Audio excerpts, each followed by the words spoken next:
ancient Hebrew wedding.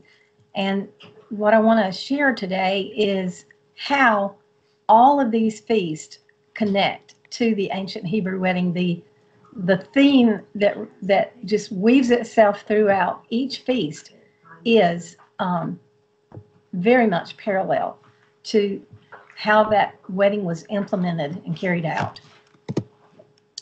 Now, this slide, I'm sorry, just use this. This slide a lot of people are aware of. This is a slide of what we've been familiar with, the Passover. Most of this I agree with. I might have one thing in here that I would tweak a little bit, but we do know Messiah died at Passover. Unleavened bread, it says he rids his house of sin, but we know that he went into the temple before he died and actually cleaned out the temple. He was getting rid of the leaven that was in the temple when he drove out the money changers. And then first fruits, he was the first fruits of the resurrection from the dead. And then Pentecost, we know he sent his spirit. That's what most of the church understands. They don't really take it back to the first Pentecost. Trumpets, they've got he returns, but that's where I say I tweak it a little bit. I don't think he returns until the Day of Atonement. But that is the resurrection. And then the Day of Atonement is judgment upon the earth. And I would add to that, it is the wedding day. And tabernacles is the marriage supper of the Lamb. The ancient Hebrew wedding model, that's what we're looking at today. How this, like I said, weaves all through the feast. The cycles, and that is that when we do these over and over of the holy days, are to show Yahweh's purpose, his plan for salvation for his people. It's very sad that these are not observed by the church at large. There's remnants of people around the world that are. But as I think you will see as we go through all this, the importance of these feasts. The spring appointed times were the betrothal. That's all the way from Passover to Shavuot. This was the betrothal agreement. As you know, the wedding was in basically 2 steps. And then the fall feast are the actual consummation of the wedding. Now, the Passover is the wine of the betrothal meal. Every covenant meal has bread and wine associated with. The bridal price or dowry was paid by our king with his blood. It was a very high price. In the ancient Hebrew wedding ceremony, the groom and his father would travel to the house of the bride and they would offer a bridal price. Once that price was settled and paid for, it was sealed with a cup of wine. Actually, they would come back, and if the door, when he said, "Behold, I stand at the door and knock" in Revelation chapter 3, if they opened the door, then that meant that they accepted the terms of the ketubah, which is the marriage covenant. So once the price was settled and paid, it was sealed with a cup of wine, and the groom would go back home to begin to prepare a place for the bride. The unleavened bread points to the bread of the covenant meal. Next, the bride is to start removing leaven or sin from her life and prepare her garments during the Feast of Unleavened Bread as a dress rehearsal for his coming. It's a removal of the spiritual contamination and the spiritual adultery from our lives, as this is what contaminates our faith and prevents us from knowing our groom more intimately. The bride grows through a refining process, preparing her white garments to be, as what we've heard, without spot, wrinkle, or blemish. These are the righteous acts of the saints recorded in Revelation 19:7. So you see the bridal price, the bride begins to prepare her garments. Okay, so we ask, well, why do I have to go through all of these trials, in this life? Well, I think a good answer for that is if he can trust you in this life through all the refining that we have to go through, eternity is not the issue. The trousseau of the bride, as we see here, is learning the ways of Messiah's righteous kingdom. It's working out your faithfulness, your humility, and your repentance. We must overcome from our fallen state so he can trust us in our glorified state. Because if we claim to be in covenant with our king, we've got to seek his desire. Now, you notice in Revelation, the church that, or the group that he said, I counsel you to buy me gold refined in the fire. We've always wondered in years past, what does that mean to buy gold refined in the fire? Well, buying and selling is an idiom. It's an idiomatic expression for learning and teaching. It's learning the ways of the Messiah so that we can be his bride. Psalm 66, 10 through 12, I think puts it aptly. You have put us to the test, Yah, as silver is purified by fire. So you have tested us. You have brought us into the net. You set burdens on our backs. We went through fire and flood, but in the end, you brought us into great abundance. The foolish virgins, as you know from the parable of the wise and the foolish virgins, they didn't heed the discipline and reproof from the master of the house. A fool has the word, but doesn't walk it out. And that would be like the 5 foolish virgins. They did not live according to the commandments. Proverbs 4:5 says, get wisdom, get understanding. Don't forget or turn away from the words of my mouth. That's all the words, not just the New Testament or the Brit Hadashah, but from the beginning. And he's declared the end. Well, Isaiah spoke about the final generation. And he said in Isaiah 38-9, he's speaking about the foolish ones. Now go and write it before them in a table and note it in a book, that it may be for the time to come forever and ever. The time to come is in Hebrew, Lador Akaron, and it means the terminal or the final generation. That what he's writing here is for the terminal or final generation. That this is a rebellious people, lying children, children that will not hear the Torah of Yahweh. And that's most of the people today in the realm of Christendom who, they won't listen to the words that Yah gave at the beginning. And they claim that he came to do a new thing when he says that he doesn't change. He's told us numbers of times in his scriptures that he doesn't change. The foolish virgins had the lamp of the word. They had not been tried in the fire, and they weren't coming forth as gold. It's the case of too little, too late. When they realized that they were in trouble, the long period of separation was meant to be a time of sanctification, consecration, and personal purification for the waiting bride. The gold tried in the fire time. The question to ask is, are we willing to go through the fire to be refined and made pure? And I love this picture. It's so captivating. I have been tried by the fire and I'm coming out gold. That would be the words that we all want to be said of us. What is the price that our Messiah paid for us? That bridal price was higher than any bridal price ever paid. After the drink of wine, the groom would make a speech of his intentions and pay the price. And this is the price, 1 Corinthians 6:20. You are bought with a price.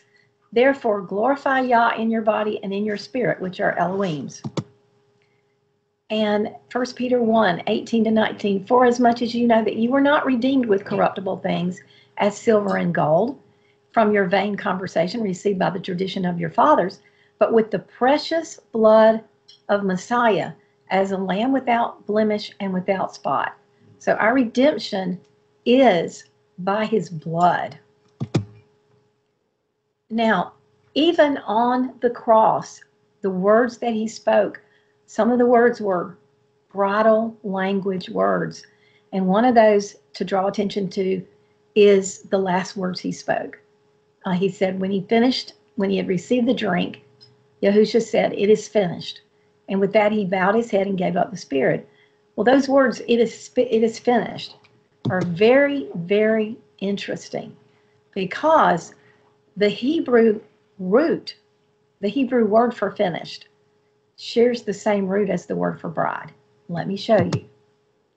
The Hebrew word kalal means to make perfect or complete or finish. And that's what he said, but it shares the same root as the word kala or bride. So it was bridal language. He was saying, I've done everything I needed to do to take my bride back. Because remember, there was a divorce. The northern kingdom was divorced. And the only way to take the bride back was for the groom to die. And if there was going to be a remarriage, there had to be the death of the first one. And so this is what happened. Messiah dies so he could take his bride back. This is why he said, I came for the lost sheep of the house of Israel. Why? To take them back. The cup of acceptance. To see if the proposal was accepted, the young man would pour a cup of wine for his beloved and wait and see if she drank it. This cup represents a blood covenant. If she drank the cup, she would have accepted the proposal, and they would be betrothed.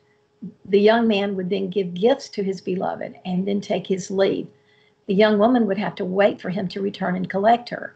Do you remember when, before he was crucified, he talked about the cup that he had to drink?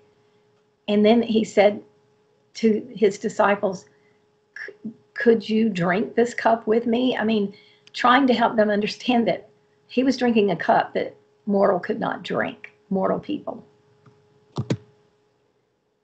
He tells us in Hosea, and I shall take you as a bride unto me forever, and take you as a bride unto me in righteousness and in right ruling and in kindness and compassion. And I shall take you as a bride unto me in trustworthiness, and you shall know Yahweh. Know is Yada. That means to know intimately as a husband knows his wife. The bridegroom would then depart, go back to his father's house to prepare the bridal chamber. We've heard in so many funerals these words, do not let your heart be troubled. Trust in Elohim, trust also in me. In my father's house are many rooms. If it were not so, I would have told you, I'm going there to prepare a place for you. And if I go and prepare a place for you, I will come back and take you with me that you may be where I am. So he was leaving and going to prepare a place for his bride.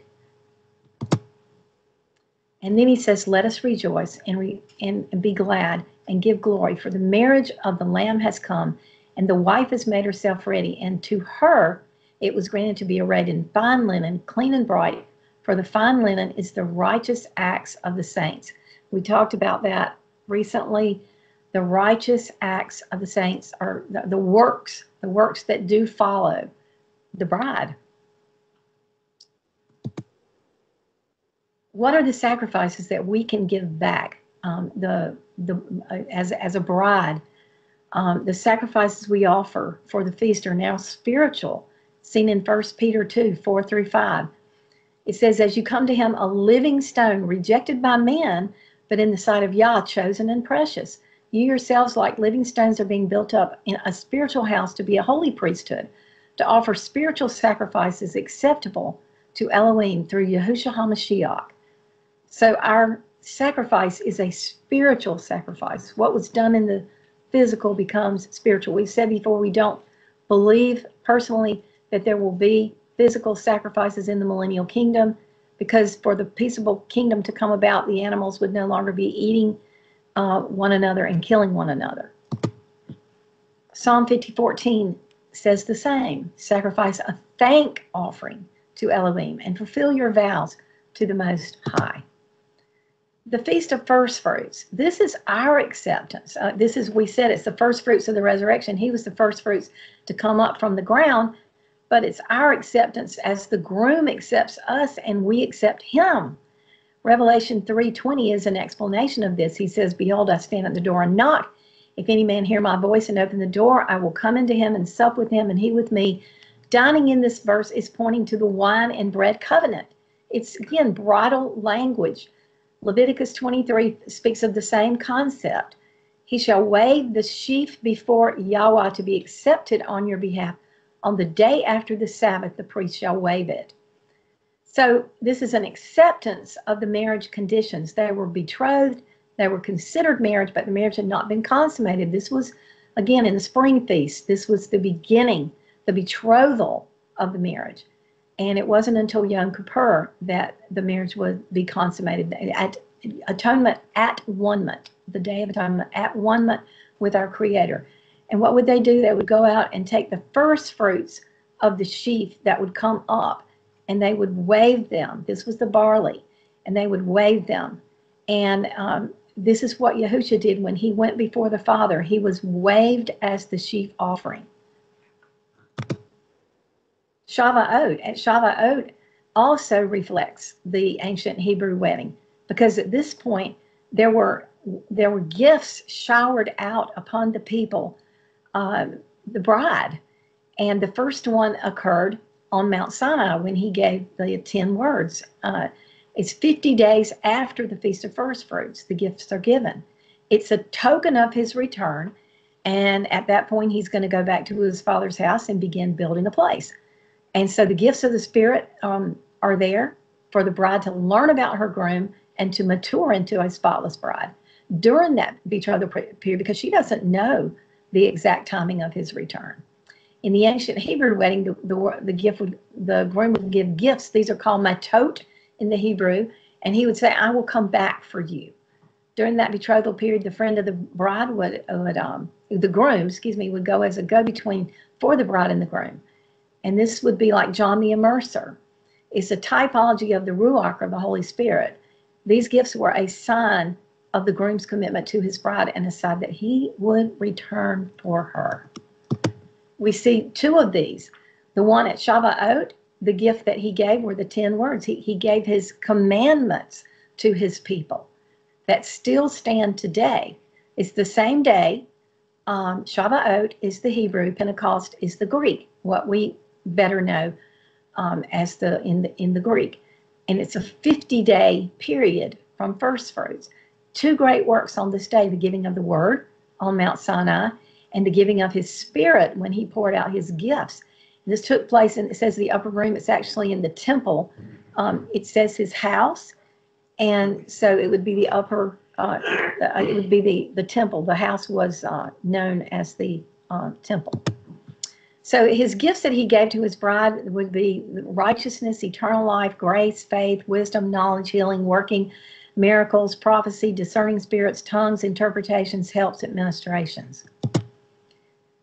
Now, other places where we see that he did, in fact, betroth his bride at this time in Sinai.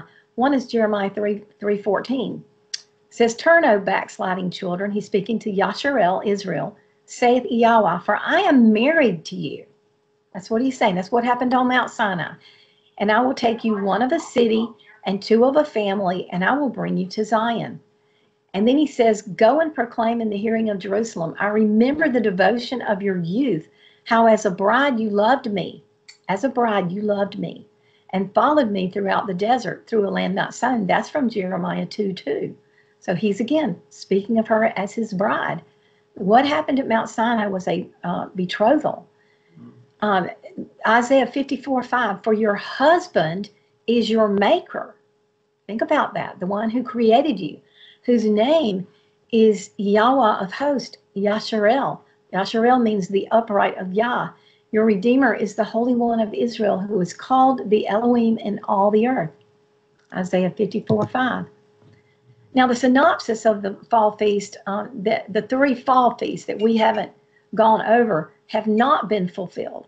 And this is how we understand that he will come at this time. We've got resurrection first, that occurs at the Feast of Trumpets, known as Yom Teruah.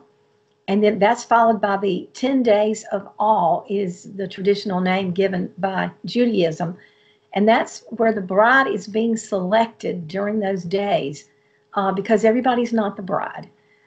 There's the attendants at the wedding, the other virgins who came along, and there's also the servants, which I believe are the angels. And then you've got the judgment of the nations. You've got the wedding ceremony, the actual consummation of the wedding on Yom Kippur, and then the 1,000-year reign of Messiah on the earth. And that's kicked off by the 7-day wedding feast. And so he chooses a people.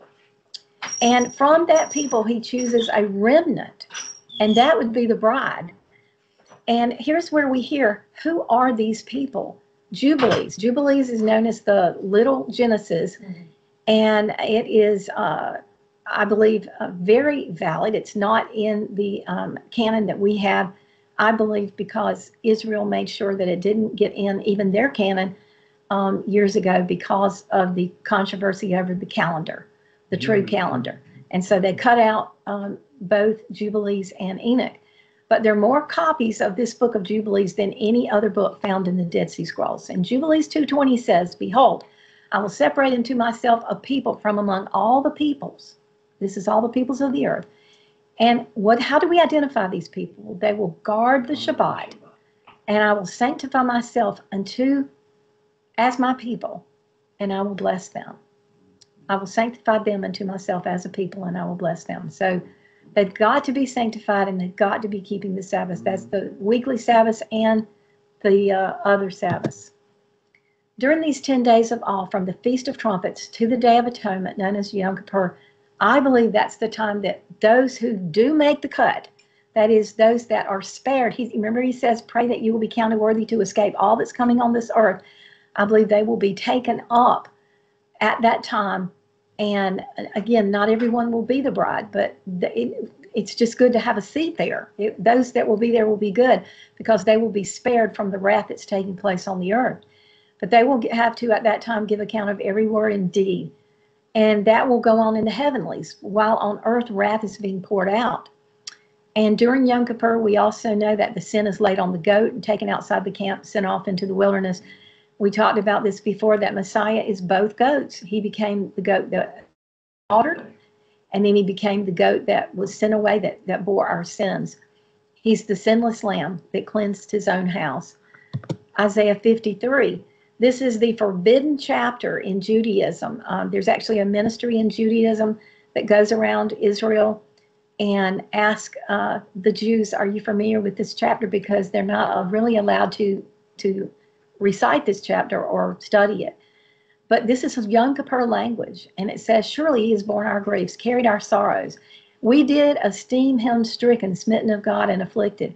But he was wounded for our transgressions. He was bruised for our iniquities. The chastisement of our peace was upon him, and by his stripes we are healed. All we like sheep have gone astray. We have turned everyone to his own way, and Yahweh hath laid on him the iniquity of us all. It's forbidden to a lot of the Jews because it sounds too much like Yahusha. Exactly. They refuse to acknowledge this because of who it is. And you're going to see that it wasn't always that case. Also, Julie, I don't know, maybe you do know, were the Pharisees, the leaders, willing to say, all we like sheep have gone astray, or were they too proud? That's another, I can't answer that question. Yeah. They seem to think that they were somewhat without sin, righteous. But we know from the Messiah that wasn't the case at all. Mm-hmm. But he became the scapegoat. He became known as the leper scholar at that time. That's before he showed up on this earth. That's what they talked about, his title.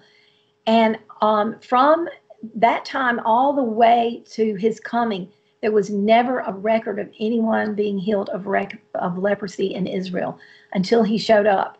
And then everyone was being healed of leprosy. And what would he say? Go show yourself to the priest. Because it was a witness. You see the word Messiah is the goat bearing. It's only been the past 5 or 10 years that really became a thing in sports. The goat, the greatest of all time is the goat. I think that he is the goat. The greatest of all time. That's a good, good. Messiah is the goat bearing the sin with his blood, the one that was slaughtered, and because both goats were slaughtered. And the innocent goat whose blood cleanses his own house. Yom Kippur, or the Day of Atonement, is considered to be the super Sabbath in Hebraic understanding. It's the Sabbath of Sabbaths. It contains the mystery of what is to come. It's the central day of the end. With regard to prophecy, it's the day of the Moedim, or divine appointment with our Creator. The spring feast are the betrothal, while the fall feast are the consummation of the wedding and the wedding feast, and the day of vengeance. Yom Kippur is the sentencing day when the verdict is handed down. Our faith is in the high priest who does something important for us and for the nations. Revelation 14:13 says, I heard a voice from heaven saying unto me, write, blessed are the dead which die in Yahweh from henceforth. Yea, saith the Spirit, that they may rest from their labors, and their works do follow them. Your works are going to determine a lot of the position of the place that we will have. Yom Kippur is the consummation of the marriage as the bride and groom become one. Reverence and awe are here as a joyful occasion. We said that it was also tradition that they would fast on this day, the bride and the groom. They would also go in mikvah, the baptism, as you see. That was very much a part of the ancient Hebrew wedding. And the veil of the barrier is opened up and gone on Yom Kippur. The veil is removed. As you know, the high priest would go behind the curtain once a year, and that curtain had the cherubim. It's a spiritual pointing to the Garden of Eden. It's the entrance back into the garden. He would go there, and the barrier would be gone, the veils will be removed, and we will see him face to face. That's why it's called Yom Kippur, because we will see our Messiah face to face on that day. I want to say something. It's a little out of order, but think about The Wizard of Oz, the man behind the curtain. Mhm. It was a humanist movie, and there were homeschoolers making it into a Christian story, but it's not. Mhm. It's a humanist movie. Right, The man behind the curtain. right, right. Wow. But we're going to see the one that we long for, and he's going to see his bride. The bride will be revealed. Everyone will see the bride as well. So the ancient Hebrew wedding parallels continued. When the wedding chamber was ready, the bridegroom could go and collect his bride. He could do so at any time that the bride would need to make special arrangements. It was usually about a year time, but it would vary because he had to build a place. It was a custom for a bride to keep a lamp and her veil and all the things beside her, and particularly beside her bed, because often he came at midnight. The bridesmaids were also waiting, and they were to have oil in their lamps as they would follow her. When the groom and his friends got close to the bride's house, they would give a shout, and they would blow the shofar to let her know that to be ready. And they would yell, "The bridegroom's coming, the bridegroom's coming." And she would jump up and grab her things, and the others, the bridesmaids, would follow, and she would meet him with her oil lamp. He would honor her, and he would actually lift her up. When the wedding day arrived, they would go to the father's house. They would go to the wedding chamber. It was a 7-day honeymoon period, and the groom's best friend would stand outside the door waiting for the groom to say that the marriage had been consummated. He would actually go and tell, and once that was stated, the 7-year feast would begin. And when the couple emerged, there would be much congratulation, and the marriage supper would begin. Does this sound so much like these feasts? This is what we are rehearsing for, to see our bride. This is all going to be fulfilled, just like the first coming was fulfilled. This is all of the second coming, and it will be fulfilled. Here is a shadow that goes all the way back to Adam of understanding the bride. This passage is a perfect type and shadow of it. Messiah, Yahushua was called the second Adam. We know that Adam was put into a deep sleep. It's a type of death, and a wound was created in his side. And what was brought out of his side? It was a bride for Adam. So the result of the death of Messiah, with blood and water pouring out of his side, is a bride fit for a king. Okay, great importance was put upon the virginity of the bride. There were witnesses there for the job of confirming the bride's virginity. Could this reference what we read in Revelation about the 144,000 being virgins? Now, this is not speaking of a literal virgin in the physical sense, but it's speaking in the context of Revelation of being unspotted from the world, without spot, wrinkle, or blemish. Could it be that the 144,000 are the bride? That's another question that we will remain to be seen. But Revelation 14 identifies this group. It says, "No lie was found in their mouth. They are blameless." Wow.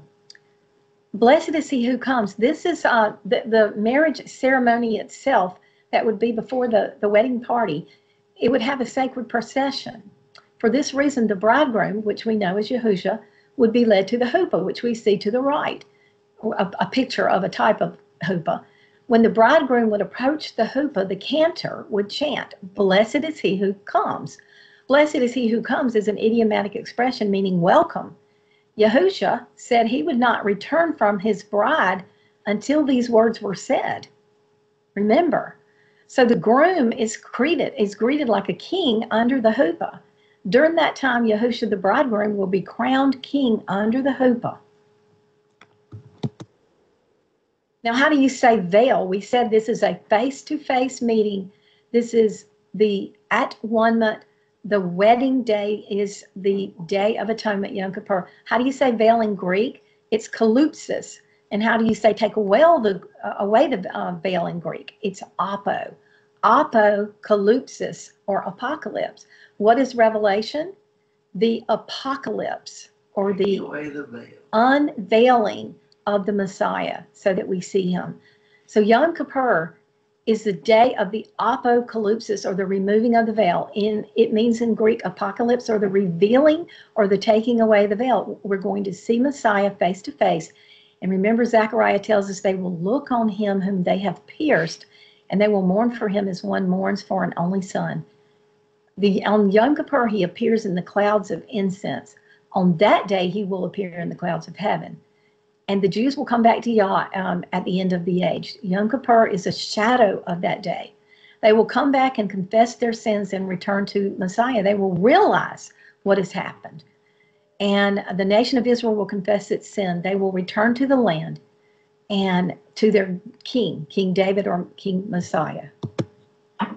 In the Yom Kippur Jewish rabbinical prayer book, which is no longer used, this passage that references Isaiah 53 has been cut from that book.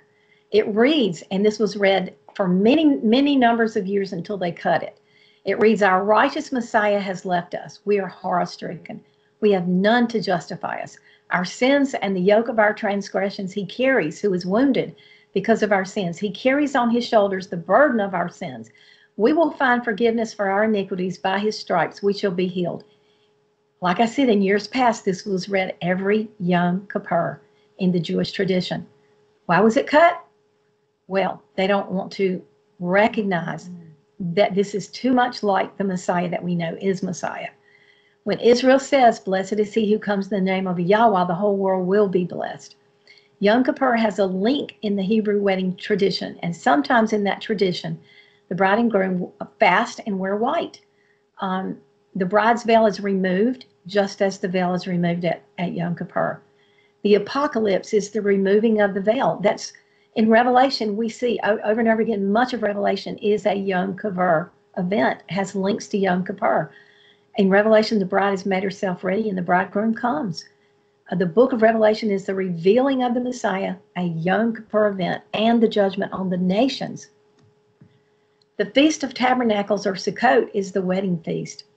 After the wedding feast, life as husband and wife begins. And this would begin the millennial reign, the 1,000-year period. He marries his bride. He issues judgment. Remember the sheep and the goat? We're going to talk about those in a minute. The sheep and goat nations. From the Feast of Trumpets to Yom Kippur, the bride is selected. After the bride is selected, wrath is poured out on the nations. 2 verses in Revelation reveal the bride's position. Who is the bride? This is another definition that helps us understand who she is. Revelation 3:21. "To him that overcometh will I grant to sit with me on my throne, even as I also overcame and am sat down with my Father on his throne." And overcometh is more than just to him that has a good philosophy or thought and faith. That there's something there that has to do with what our responsibility. Overcoming the trials that come our way. Again, that the gold tried in the fire time, those who overcome that, because we all have the fire in the trial time. We all have those times in our lives. And those who are overcomers are those who overcome those. And Revelation 26 echoes the same. "Blessed and holy is he that hath part in the first resurrection." Remember, the second resurrection is at the end of the 1,000 years, and it's going to be those who are doomed to eternal hell. And it was created for the devil and his angels. "On such the second death has no power, but they shall be priests of Elohim and of Messiah, and shall reign with him 1,000 years. So the bride will be on the throne with Messiah. Here's her the bridal governance. What will she be doing? Daniel 7 tells what this will look like in a little more detail. And this is before the reign. It says, I was looking, Daniel saw these events. And this is Daniel 7, verse 21. And this horn was fighting, and the horn would be the anti-Messiah, against the set apart ones. That would be the bride and the wise virgins. And was prevailing against them. So it's looking hopeless for the bride. Again, if you're going to be an overcomer, you're going to have to hold on through all of that, if that is the time that we're living in. And then verse 22, until the Ancient of Days, who is that Messiah, came, and right ruling was given to the set apart ones of the Most High. And the time came, and the set apart ones took possession of the reign. And the reign and the rulership and the greatness of the reigns under all the heavens shall be given to the people, the set apart ones of the Most High. His reign is an everlasting reign, and all rulerships shall serve and obey him.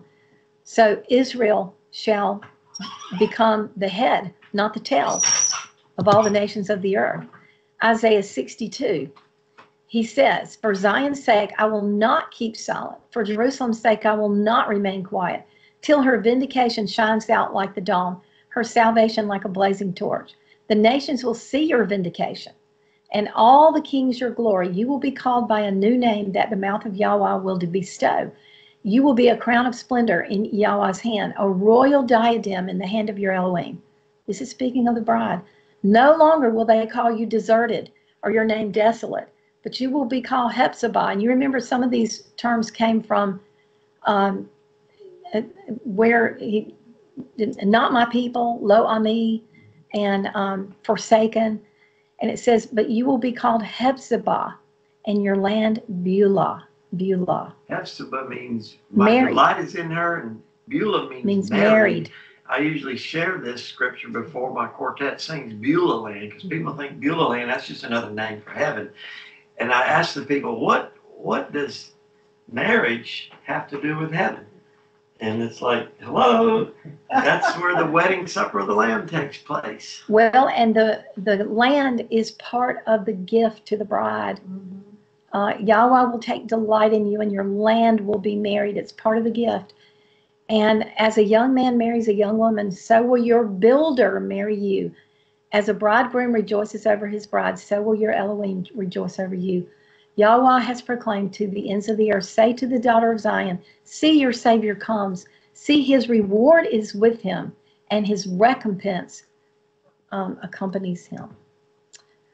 Isaiah 61:10, I will rejoice greatly in Yahweh. My soul will rejoice in my Elohim, for he has clothed me with garments of salvation. He has wrapped me in a robe of righteousness, as a bridegroom decks himself with a garland, and a bride adorns herself with her jewels. Remember, he was the one, the bridegroom, who gave to the wedding party the bridal, the white bridal gowns.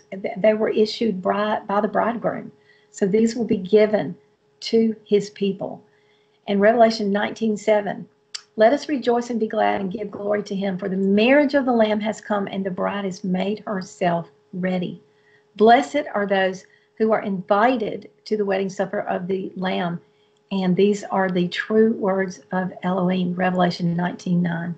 Well, we know many are called, but few are chosen. So a lot of people don't come. So Daniel 7 shows us the set apart ones received the reign. This is covenant language. The time has come for the set apart ones to take possession of the reign. Isaiah 49:22 and 23 goes on. I will lift up my hand to the Gentiles. I will set up my standard to the people. They will bring thy sons in their arms, and thy daughters shall be carried upon their shoulders, and kings shall be thy nursing fathers, and queens thy nursing mothers, and they shall bow down to thee, their face to the earth, and lick up the dust off thy feet. And thou shalt know that I am Yahweh, for they shall not be ashamed that wait for me. What does that mean, the kings will be nursing fathers? I think it's just showing the superiority, the rulership that is given, the governance that is given to those that are part of Israel, and those that are in the nations are going to be, underneath. Nursing fathers. I'm thinking about eating, though, because in the end he says they'll beat the weapons into plowshares and study war no more, that people will be connected and eating. Nursing mothers provide sustenance I for think their it's, well, that's the children, way of saying the fathers are going to do the same thing. are kind and charitable, yeah, Mm-hmm. and not wicked and oppressive. Right, right. It's going to be a different day. Yeah, good one, hallelujah. Yes. And But joy. lick up the dust of thy feet. Well, I just think it's saying that, I think when you realize what the bride is going to have to go through in order to come forth as gold, most of them are going to lose their life probably, or they're going to be persecuted. It said you will be hated by all men for my sake. It's going to be like a salmon swimming upstream continually. Doesn't it sound like life? It's going to be a difficult time, but it's that gold tried in the fire time. Are we going to stand with him? Are we going to set our face like flint and continue to go forward? Or are we going to acquiesce and bow down to this Babylonian world system? And I think that's going to be the delusion that's going to catch so many off guard, that are terrified and want to hold on to the things of this world that moth and rust corrupt. And we can't be like that. We're going to have to continually understand things from a spiritual perspective when it gets very, very difficult. Joy is found on this day among fear, reverence, and awe. This is fulfilled with the Jubilee year as the shofar is sounded on this day every 50 years.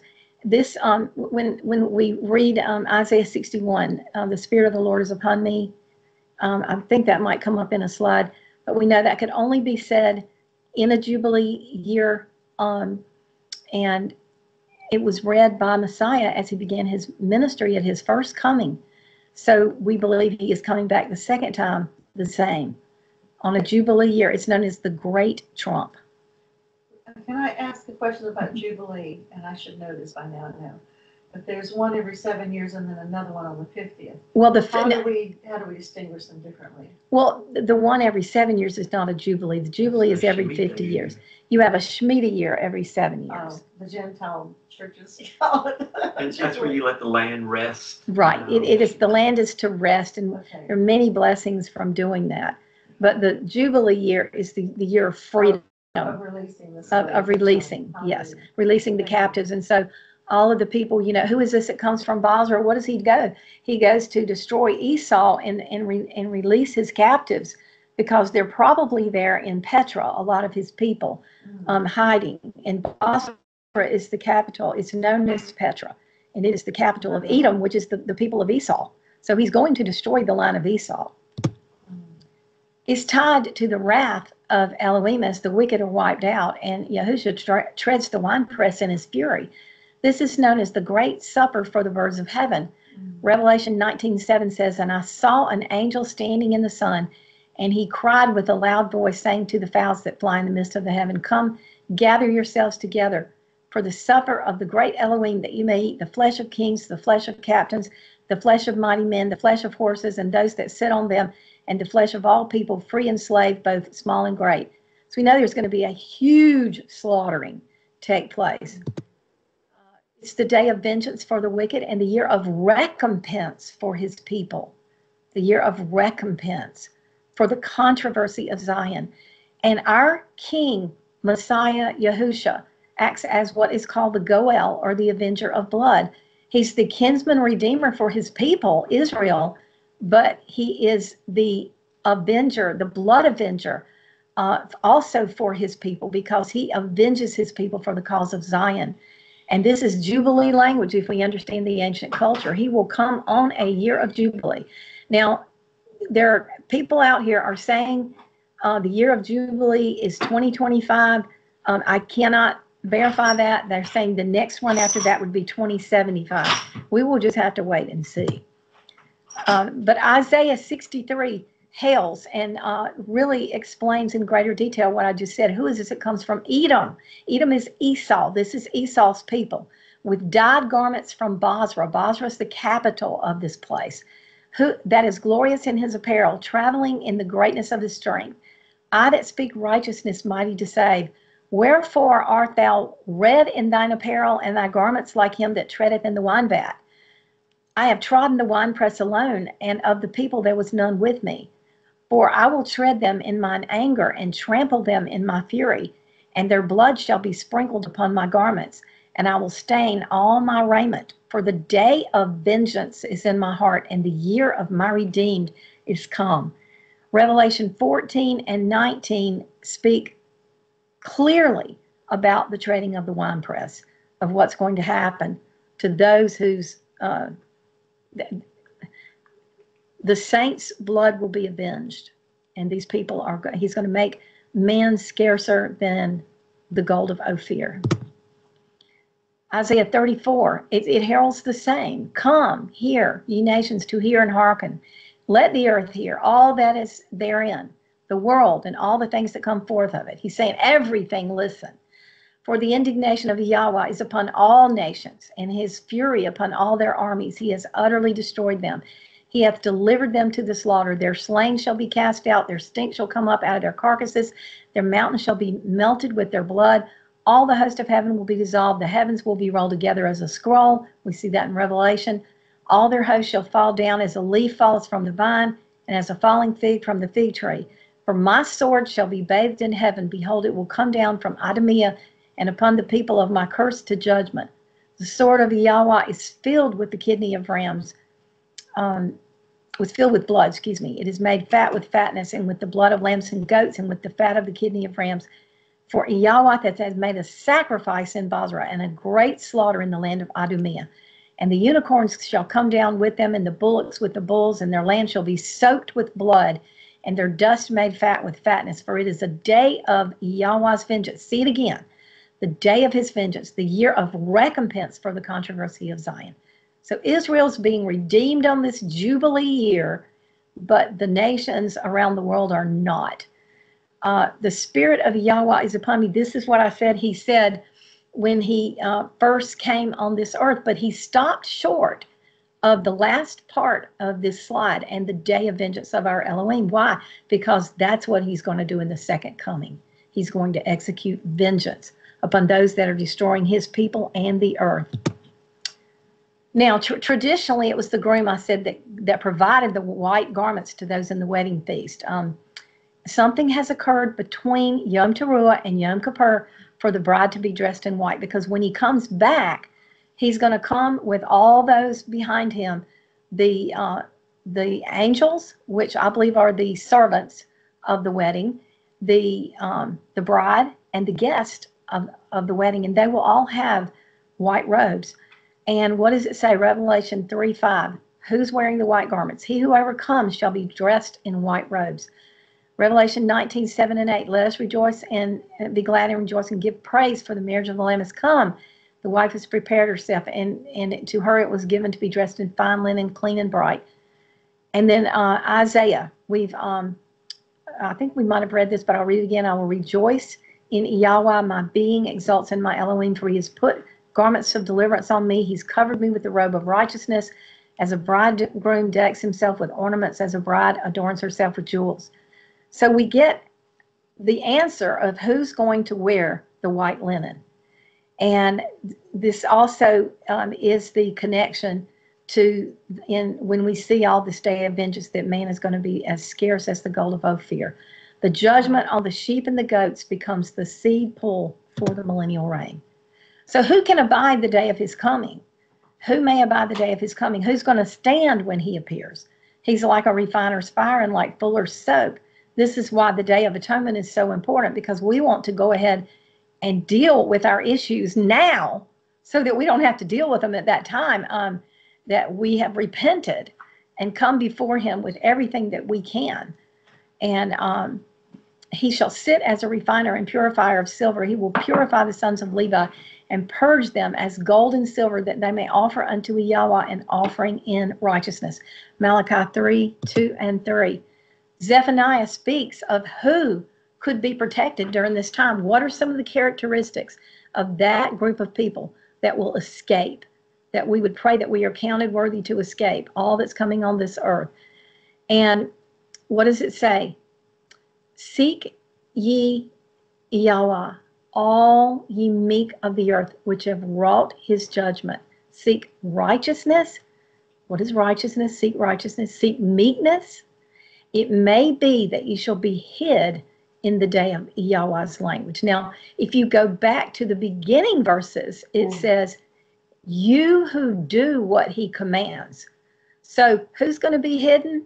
Those who are doing the commandments, those who are seeking meekness and righteousness. And the very book or the word Zephaniah means you will be hidden. Fascinating. The cycles of the holy days are to show Yah's purpose and plan for salvation for his people. When David said that Yah leads him in the cycles of righteousness, he's speaking of the feast days. We've all recited this in years past, but we don't understand. This is he's saying at the feast days, year after year, these are cycles. We're commanded to build sukkahs to remind us of the time when the children of Israel lived in the wilderness in tents. The sukkahs is to remind us that we're pilgrims in this world. We walk through this world, but we're not of this world. Kids love this day as they decorate the sukkah and sleep in it and eat in it. Hosting others is a big component of the sukkah. You can bring in the widow, the homeless. When Yahusha told about the wedding feast where people made excuses, he told them to bring in the lame, the outcast. Are we rehearsing his wedding? It's a question to ask.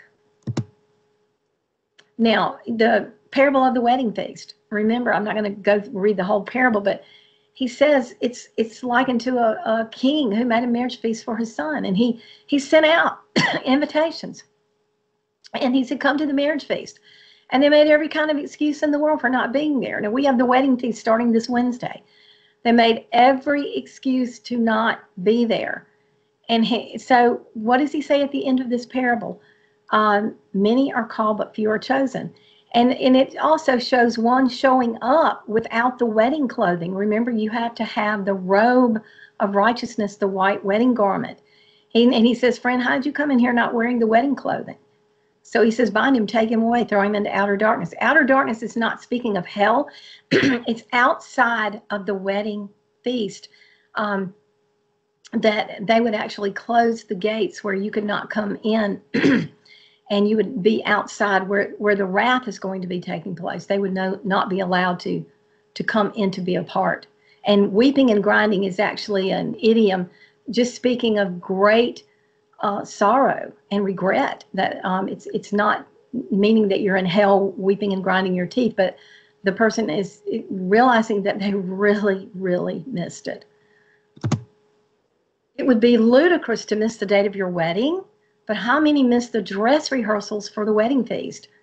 All of the feast, including the weekly Sabbath, are dress rehearsals for the wedding. As we've seen here, we've seen the connections. They're all about the wedding.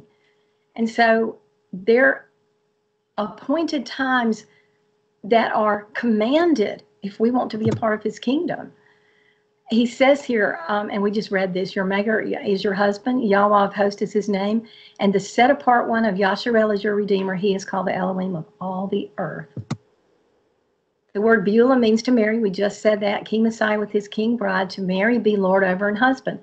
Messiah will be crowned king and his bride queen. They will rule and reign in New Jerusalem for 1,000 years. In Jewish weddings, the bridegroom and the bride are considered to be king and queen, and they actually would wear crowns upon their heads. They would be seated on throne-like chairs, and they're lifted up in jubilant celebration. This is a prophetic picture of Yahusha and his bride in the millennial reign. Nehemiah chapter 8 and 9 speak about something else that happens during this wedding feast, and it's called the water libation ceremony. In Nehemiah, the people met in the square at the water gate. The high priest would go down with a golden cup, and he would fill up the water and the vessels at the Siloam Creek, and he would bring them back by the water gate. It would be a parade. Now, it's debated whether this is the 7th or the 8th day of the feast. We see it called the last and greatest day of the feast, which is probably the 8th day, the way I see it, but I don't know. But about 400 years after Nehemiah's time, this was still happening. This was still going on, the water libation ceremony. And he said, we know our Messiah stood, John 7, 37 and 38, you see here, on the last and great day of this feast. This is a week from this next Wednesday would be the last day. And he said, if anyone's thirsty, Let him come unto me and drink. Whoever believes in me, as the scripture has said, streams of living water will flow from him. Well, what would they do? They would pour out water and blood on the altar. And he stands up at that time and says, whoever is thirsty, let him come to me. He yells this out in a loud voice. And you can imagine the total shock of the priests, who really weren't the true priest anyway, but their total consternation and surprise at his words. But he was exclaiming, you've been doing this ceremony, okay? And we know that when his feet hit the Mount of Olives, in that day, living water will flow from Jerusalem, Zechariah 14:8. There's going to be an earthquake, and the water will flow all the way down to the Dead Sea. The Spirit and the bride say, come, and let him who hears say, come. Whoever is thirsty, let him come. Whoever wishes, let him take of the free gift of the water of life. That's the water libation ceremony. He's speaking bridal language here again. Zechariah 14 says all nations will be required during the millennial kingdom to come to the Feast of Tabernacle in the millennial reign. Now, I'm going to read the passage and then ask you the question, because I think I have an answer, but I'm not 100% sure. But they're required to come to the mountain of Yahweh to hear the Torah.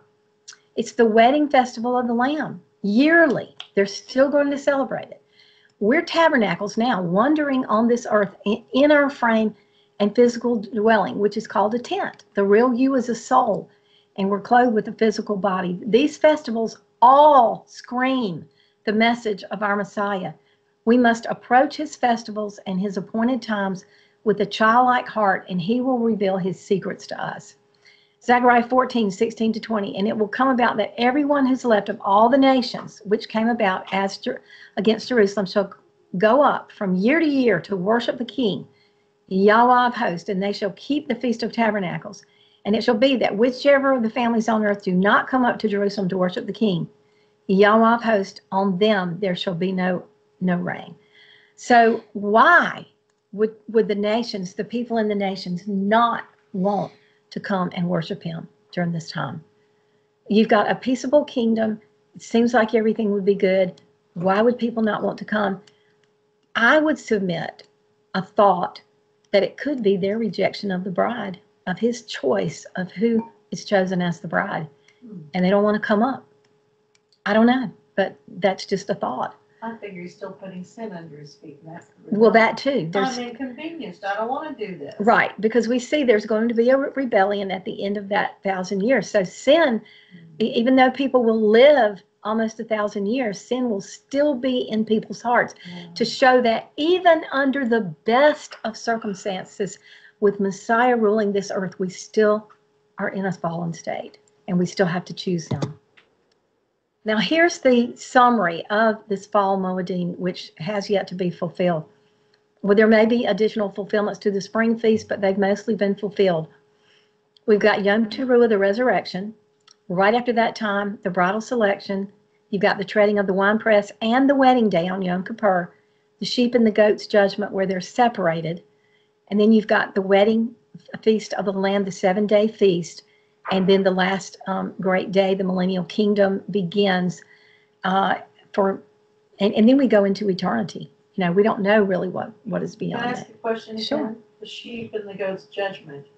That's the scriptural verse about the nations? Yes, and I think I have a slide actually. So what happens to the individuals within those nations? Well, it says he's going to separate the sheep from the goats, and I think I have a slide. It's right here. I did think I had a slide on it, yes. The previous verses speak of a day of recompense and vengeance to those who have overcome. This is to atone for the earth being defiled. The blood, the sin, the murder defile the land. This is a reason for the treading of the winepress. To atone for the land, you have to spill the blood of those who contaminated it. So our Messiah will return to those clothed in white, with those clothed in white, who have stayed in him and persevered. As we said, they have overcome. The sheep and the goats parable is compared to Yom Kippur. This judgment will be on the nations that have survived the wrath, and will most likely be the 5 days leading up to the Feast of Tabernacles or the 7-day wedding feast. That's not Psalm 45. Now I think it's another passage actually in Isaiah that informs us that men will be made scarcer than the gold of Ophir. All the That to do with the verse that says, "When I return, will I find any faith on the earth?"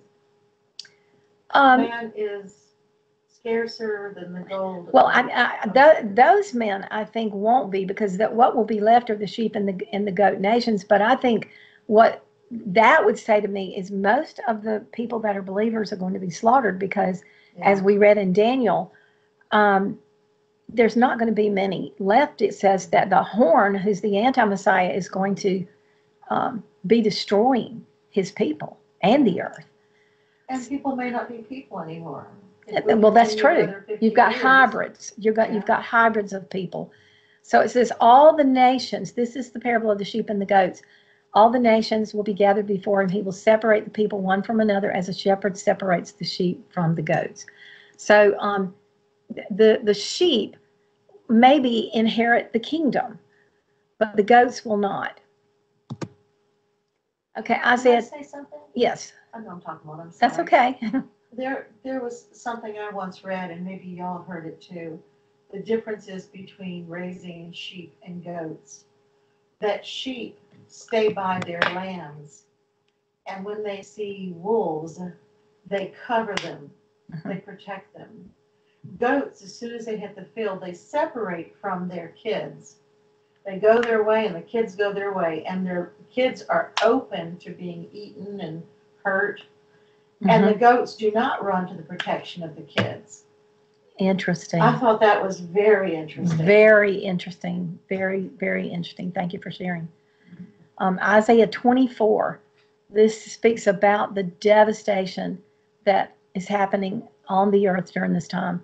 It discloses the travesty. The earth is defiled under the inhabitants thereof, because they have transgressed the laws. That's the Torah. They've changed the ordinance. They've broken the everlasting covenant. Therefore, the curse devoured the earth. Curse can be translated as Allah. I'm not saying that it refers to that, but if you pronounce it out in the Hebrew, it's Allah. The curse devoured the earth, and they that dwell therein are desolate. Therefore, the inhabitants of the earth are burned, and few men left. That's why he says, when he comes, will he even find faith on the earth? So that might be nuclear, maybe. I think it's going to be many things, burning, Can nuclear. you go back again to that other page? I'm not taking too long. The laws changed. That's always kind of broken my heart. I mean, from childhood on. And I have always said, I don't understand the differences, but surely the church knows what it's doing. The everlasting covenant, but we're grafted in so we become like them. The Egyptians had to do what the Jews did in order to leave Egypt. We're expected to do what the Jews do because we're grafted in. That's what I saw. But because they have transgressed the laws and changed the ordinance and broken the everlasting covenant, that includes the dates, the Sabbath. And I look at the Catholic Church, and I don't mean, because there's a lot of fine, intelligent, well-meaning people there. But Hollywood seems to be having a lot of conversions now. But where are all these people going?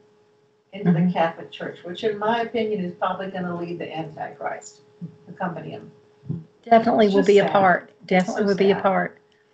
On the 8th day of the wedding, known as Shemini Atzeret, life as husband and wife begins on the 1,000-year millennial reign. This date will have a future fulfillment after the 1,000-year reign, as the 8,000th year is the new heavens and the new earth. The great white throne judgment begins just before this, and this is where the lost and those whose names are not found written in the book of life will be judged and thrown into the lake of fire for eternity. Now, Shemini Atzeret means gathering on the 8th day assembly. You must read the front of the book to tell what's pleasing in his sight. Psalm 45 is read every Feast of Trumpets. It is the wedding psalm. It's the psalm of the bride. It's the center of everything we've discussed, that he will take great delight in you. He will rejoice over you with singing. That's from Zephaniah 3:17. I'm not going to read all of Psalm 45 at all, but just a couple of little pieces of it, because it's very much a part of the bridal component of the wedding. Listen, O daughter, consider and incline your ear. Forget your own people. See, we're all thrown to the nations. Wow. Forget your own people and your father's house, so the king shall greatly desire your beauty, because he is your Yahweh. Worship him. And then he says that I will make your name to be remembered in all generations. Therefore, the people will praise you forever and ever. This is like Messiah speaking to his bride, and what he's saying. And he even speaks about the companions at the wedding. He says, therefore, Elohim, your Elohim, hath anointed you with the oil of gladness more than your companions. Who are the companions? Those that are coming with the bride, the wise virgins. It says, all your garments will be scented with myrrh and aloes and cassia. So this is bridal language. I saw the holy city, the New Jerusalem, coming down out of heaven from Elohim, prepared as a bride, beautifully dressed for her husband. It's not what we see over here to the right. It's actually people. It's people coming down that have come forth as his bride. He is coming. The king is coming. Well, he's coming back to take his bride. Oh, my slide got changed when it's transferred to your, it's supposed to say, are you ready to go with him? Oh. I don't know how that happened, but. Can you go back to that? I just think back about cinnamon, myrrh, aloe, and something else. Cinnamon is peppery. One more. I don't know its function or purpose. It does lower blood sugar. Aloe, I think about it as treating burns, Mm-hmm. and many men will be burned up. Mm-hmm. I don't know any significance there or not, but I just wondered. Mm-hmm. And what were the other ones? There was cinnamon. Cassia, aloe, Cassia. cinnamon. What is cassia? Is that a type of Cassia cinnamon? is similar to That's what I thought. cinnamon. And then, Yeah. Myrrh. And myrrh is medicinal, Mhm. isn't it? But I don't know. what Like it's for. frankincense, very medicinal. An invitation to the royal wedding of the Lamb. His Majesty, the King of the universe, requests the honor of your presence at the royal wedding of the ages between Yahushua HaMashiach, his only begotten Son, and his bride. The called out ones, you're cordially invited to partake at the marriage supper of the Lamb by being cleansed in his blood, which he shed for your deliverance, by pledging your heart to his plans and purposes for your life. He promises to lead and guide you in all the ways of truth, provide for your needs physically and spiritually, shower you with gifts by his Ruach HaKodesh, which is his Holy Spirit, by whom he will fill you and wash you in the water of his word, so that you may be used to tell others about this glorious feast. As a token of his love, you will be given a ring to seal you as his own, as he rejoices over you, his bride, and clothes you in the wedding garments of salvation and righteousness. Notice it says RSVP at the end. Yes, RSVP. That's it. And that's what I'm saying here, RSVP. The kingdom of heaven, this starts the parable of the wedding feast, is like a certain king who arranged a marriage for his son. That's what we've been talking about this whole time, the marriage of the son to his bride, the bride of Messiah. So prepare your heart now to meet your bridegroom. Amen. Good. It's very good. Very, very It's very good. Thank you. I'm going to stop the recording. Yeah, Julie. There were some things I wanted to remember, like Hespaba or what was the Hephzibah word? means my delight is in her. Beulah means married. Mm-hmm. Maybe you can write that down since I don't have paper and send it to us. And Yeah. those might be things I want to